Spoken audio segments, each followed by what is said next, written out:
But mindset, again, requires silence. It requires reflection. It's one reason I think journaling has changed my life is because Yeah. it gives me a space to slow down my think. I can only write so fast. Mm, So it forces me to think about each word, how it connects to the next word, sentence to sentence, paragraph to paragraph. mhm. And it's like, wow, that's time well spent for me that otherwise would be filled with noise. Yeah. I read a book once, Cardinal Seurat, about silence. And he talks about not only silence in the ears, but silence of the eyes. Like there's so much noise of the stuff we're looking at, silence of the mind. Our mind is always racing, Mhm. silence of the heart, like not being angry or like emotional, but just silence. And when I was reading this book, I was trying to put it into practice. So I'd wake up in the middle of the night when it was like dark outside. So Mhm. it wasn't bright for my eyes and it Mhm. was silent because it's the middle of the night. But I found like my mind was racing and my heart was like emotional because it'd get connected to the brain about whatever I was thinking. Mhm. And silence is an art form. Mhm. And like so many people have the art of stuff, but like the art Yeah. of silence is something worth pursuing, I think. Yeah. Because in that space, you can like, you have to process. Like you said, there's so much coming at us all day, and we don't process it. We don't take the time to think about it, right? Like, I keep glancing up at these pictures, and I will never, like, fully stop and look at them, right? Yeah. And just and there's so much of that all day, every day, and so we can keep ourselves distracted. It's just this form of That's the distraction. beauty of a child, though. I think I read in one of my parenting books.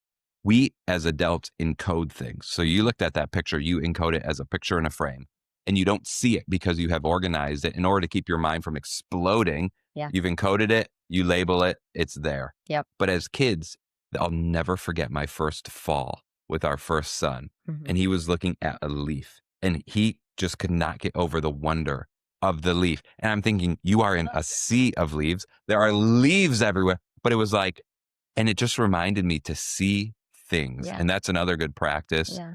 I practice from time to time. And for the audience, it's like, look around. Mhm. Like, set a stopwatch on your Apple Watch, Android, if you're so sorrowful to have to use one of those, where like 1 minute, 60 seconds, and Yeah. just look around Yeah. and see, notice things. Things are going on all the time.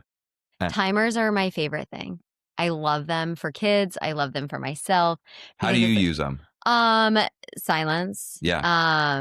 I've been doing the Hallow, Advent, Pray Yeah. 25, and at the end of every session, there's always a few minutes of just, like, silence, and so, it's that same concept of that, like, I'll set a 5-minute timer and close my eyes, and I'm so bad at this, right? It's some like, I'm not saying, like, this is an easy thing, it's so hard. Every Oh my day, God. I have something better to do.